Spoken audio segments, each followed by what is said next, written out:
हर हर महादेव। चलिए आज जानेंगे ओंकार स्वरूप शिव शंभू के चतुर्थ ज्योतिर्लिंग ओंकारेश्वर की पौराणिक कथा और उसके रहस्य। सावन का महीना शिव को समर्पित है। शिव का आशीर्वाद पाने के लिए इस महीने में कई लोग 12 ज्योतिर्लिंगों के दर्शन करने जाते हैं। 12 ज्योतिर्लिंग वह 12 मंदिर है जहां शिव जी ज्योति स्वरूप में विराजमान है, यानी 12 ज्योतिर्लिंग स्वयंभू माने जाते हैं। इनमें से ही एक मध्य प्रदेश में स्थित ओंकारेश्वर ज्योतिर्लिंग है। इसे 12 ज्योतिर्लिंगों में चौथा स्थान प्राप्त है। मध्य प्रदेश के इंदौर से करीब 80 किलोमीटर दूर नर्मदा नदी के तट पर ऊंची पहाड़ी में स्थित है ओंकारेश्वर ज्योतिर्लिंग। पहाड़ी के चारों तरफ नर्मदा नदी बहती है। ये ज्योतिर्लिंग ओम का आकार लिया हुआ है, इसी वजह से इस ज्योतिर्लिंग को ओंकारेश्वर नाम से पुकारा जाता है। शिव पुराण में ओंकारेश्वर ज्योतिर्लिंग को परमेश्वर नाम से भी जाना जाता है। ओंकारेश्वर ज्योतिर्लिंग को लेकर धार्मिक मान्यता है कि बाबा भोलेनाथ यहाँ मां पार्वती के साथ शयन के लिए आते हैं। कहते हैं कि पृथ्वी पर एकमात्र ऐसा मंदिर है जहाँ शिव पार्वती रोज चौस क्रीड़ा खेलते हैं। रात्रि में शयन आरती के बाद यहाँ प्रतिदिन चौपर बिछाए जाते हैं और गर्भगृह बंद कर दिया जाता है। अगली सुबह ही पासे बिखरे हुए मिलते हैं। आश्चर्य की बात है कि जिस मंदिर के भीतर रात के समय परिंदा भी पर नहीं मार पाता है, वहाँ हर दिन चौपर बिखरे पाए जाते हैं। चलिए जानेंगे ओंकारेश्वर की पौराणिक कथा। भगवान के महान भक्त अम्बरीश और मुचकुंद के पिता सूर्यवंशी राजा मानधाता ने इस स्थान पर कठोर तपस्या करके भगवान शंकर को प्रसन्न किया था। उस महान पुरुष मानधाता के नाम पर ही इस पर्वत का नाम मानधाता पर्वत हो गया।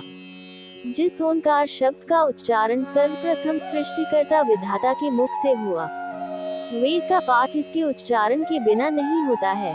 इस ओंकार का भौतिक विग्रह ओंकार क्षेत्र है। इसमें 68 तीर्थ है। यहाँ 33 कोटि देवता परिवार सहित निवास करते हैं। एक बार पर्वतों पर विहार करते हुए नारद जी विंध्याचल पहुँचे। पर्वतराज विंध्याचल ने नारद जी का बड़ा आदर सत्कार किया और बड़े अभिमान से कहा कि मुनिव में सभी प्रकार से समृद्ध हूँ। नारद जी विंध्याचल की ऐसी अभिमान भरी बातें सुनकर लंबी सांस खींचने लगे तो विंध्याचल ने नारद जी से इसका कारण पूछते हुए कहा कि मुनिव, ऐसी कौन सी कमी मुझ में आपको दिखाई दे रही है जो देखकर आपने लंबी सांस खींची। पर्वतराज विंध्याचल के पूछने पर नारद जी ने कहा, तुम्हारे पास सब कुछ होते हुए भी तुम सुमेरु पर्वत से ऊंचे नहीं हो। सुमेरु पर्वत का भाग देवलोक तक जाता है और तुम्हारे शिखर का भाग वहां तक कभी नहीं पहुंच सकता। ऐसा कहकर नारद जी वहां से चले गए। नारद जी की बात सुनकर पर्वतराज बहुत दुखी हुआ। वह वहां पर भगवान की शिवलिंग की स्थापना कर उनका पूजन अर्चन प्रारंभ किया। विंध्याचल की श्रद्धा भक्ति से प्रभावित होकर भगवान शिव साक्षात प्रकट हो गए और मनचाहा वर मांगने को कहा। विंध्याचल ने कहा, हे देवेश्वर महेश, यदि आप मुझसे प्रसन्न हैं तो मुझे कार्य सिद्धि करने वाले अभीष्ट बुद्धि प्रदान करें। भगवान शिव ने विंध्य को उत्तम वर दिया। उसी समय देवगण और कुछ ऋषिगण भी वहां आ गए। उन्होंने भगवान शंकर की विधिवत पूजा की और स्तुति के बाद भगवान शिव से अनुरोध किया कि वह उसी स्थान पर विराजमान हो जाए। भगवान शिव जी ने उन सब की बातों को स्वीकार कर लिया और वहां पर स्थित एक ही ओंकार लिंग 2 स्वरूपों में विभिन्न हो गया। एक को ओंकारेश्वर और दूसरे को ममलेश्वर कहा गया है। ये दोनों शिवलिंग 2 होते हुए भी एक ही माने जाते हैं। यहाँ पर और एक कथा जुड़ी हुई है। पौराणिक कथा के अनुसार धन के देवता कुबेर ने यहाँ शिवलिंग स्थापित करके महादेव को प्रसन्न करने के लिए कठोर तप किया था। भोलेनाथ कुबेर की तपस्या से खुश हुए और उन्होंने धन के देवता बना दिया।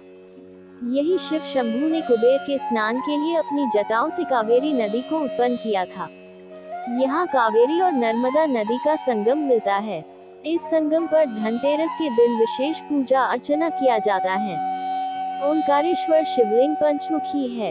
इसके चारों ओर हमेशा जल भरा रहता है।